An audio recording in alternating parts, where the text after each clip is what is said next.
రాష్ట్రాన్ని క్రీడాంధ్రప్రదేశ్గా మార్చాలన్న సంకల్పంతో రాష్ట్ర ప్రభుత్వం ఉందన్నారు. రాష్ట్ర క్రీడా ప్రాధికారక సంస్థ చైర్మన్ అనిమిని రవినాయుడు తిరుపతి గొల్లవానిగుంటలో నూతనంగా నిర్మించిన క్రీడా సముదాయాల పనులను తిరుపతి ఎమ్మెల్యేతో కలిసి శాప్ చైర్మన్ ఈ రోజు ఉదయం పరిశీలించారు. ఈ సందర్భంగా శాప్ చైర్మన్ రవినాయుడు మాట్లాడుతూ ఈ నెల 15వ తేదీన చంద్రగిరిలో కేవీకే క్రీడా సముదాయం, తిరుపతిలోని గొల్లవానిగుంటలో నూతనంగా నిర్మించిన నందమూరి తారక రామారావు క్రీడా ప్రాంగణాన్ని విద్యాశాఖ మంత్రి నారా లోకేష్ ప్రారంభిస్తారని తెలిపారు.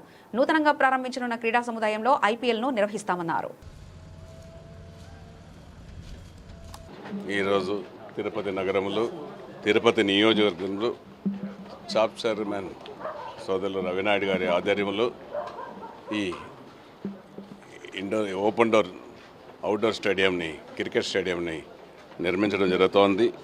దీని దాదాపు సుమారు 10 ఎకరాల స్థలంలో 10 కోట్ల రూపాయలతో ఈ యొక్క స్టేడియం ఈ నందమూరి తారక రామారావు క్రీడా ప్రాంగణంగా తీర్చిదిద్ది యువ నాయకులు రాష్ట్ర మంత్రివర్యులు నారా లోకేష్ గారి ప్రోద్బలంతో, ఆశీస్సులతో ఈ యొక్క తిరుపతి పట్టణంలో రోజు రోజుకు ఒక అభివృద్ధి కార్యక్రమం జరుగుతూ ఉంది.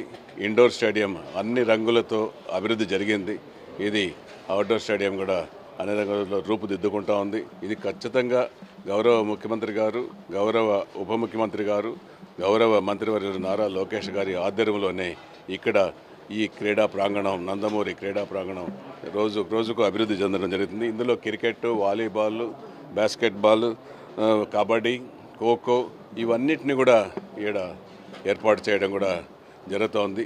తిరుపతి నగర ప్రజలకు, తిరుపతి జిల్లా స్పోర్ట్స్లో ఆసక్తి కలిగిన యువకులకు ఇది ఒక అనువైన ప్లేస్ అనేసి కూడా తెలియజేసుకుంటూ ఇక్కడ అందరూ కూడా సద్వినియోగం చేసుకోవచ్చు. చిన్న పిల్లల మొదలుకొని పెద్దల వరకు కూడా వాళ్ళకు వాకింగ్ ట్రాక్లు, అనేక సదుపాయాలు ఇక్కడ కల్పిస్తున్నారు. చాలా సంతోషంగా ఉంది. ఇది తిరుపతిలో అభివృద్ధి జరుగుతూ ఉంది. ఇటీవలే మనకు ఆర్టీసీ బస్టాండ్ కూడా ముఖ్యమంత్రి గారు కూడా పరిశీలన చేస్తున్నారు. అది కూడా జరుగుతూ ఉంది.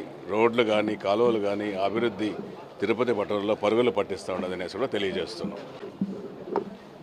తిరుపతి వేదికగా ఆధ్యాత్మిక కేంద్రాన్ని క్రీడా కేంద్రంగా మార్చాలని సంకల్పంతో కూటమి ప్రభుత్వం ముందుకెళ్తోంది.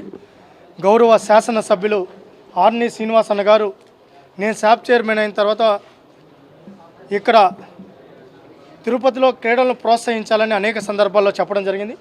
శ్రీనివాస స్పోర్ట్స్ కాంప్లెక్స్ని రెనోవేట్ చేయడంతో పాటు అకాడమీని కూడా తీసుకొని రావాలని చెప్పడం, దాంతోపాటు గతంలో ఇది మున్సిపల్ డిపార్ట్మెంటు దీన్ని తీర్చిదిద్దాలని ప్రయత్నం చేసినప్పటికీ నిధుల కొరతతో, తర్వాత ఉన్న ఇబ్బందులతో దీన్ని పక్కన పెట్టడంతో మున్సిపల్ అధికారులతో మాట్లాడిన తర్వాత శాప్ డిపార్ట్మెంట్ దీన్ని హ్యాండ్ ఓవర్ చేసుకుంటుంది.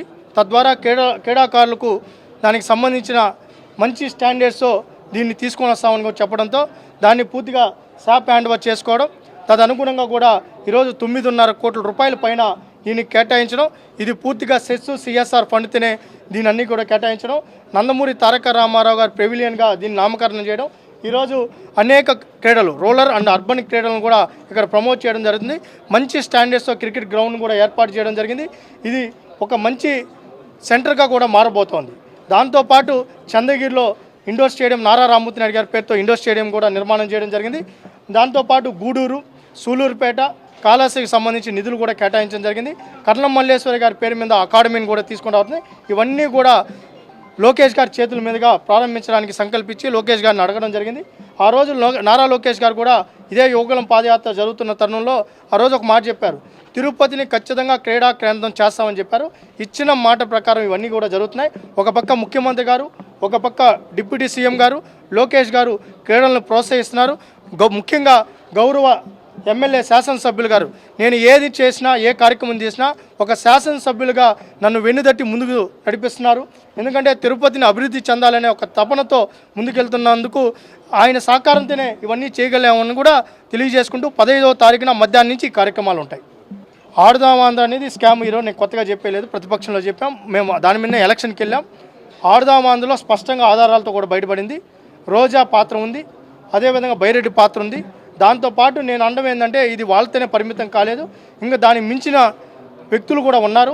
దాని మీద ఎఫ్ఐఆర్ అవ్వాలి, అది తొందరలోనే అవుతుంది. చట్ట ప్రకారం మాకు రాజకీయ కక్ష సాధింపులు లేవు, కానీ ఎవరిని వదిలిపెట్టం.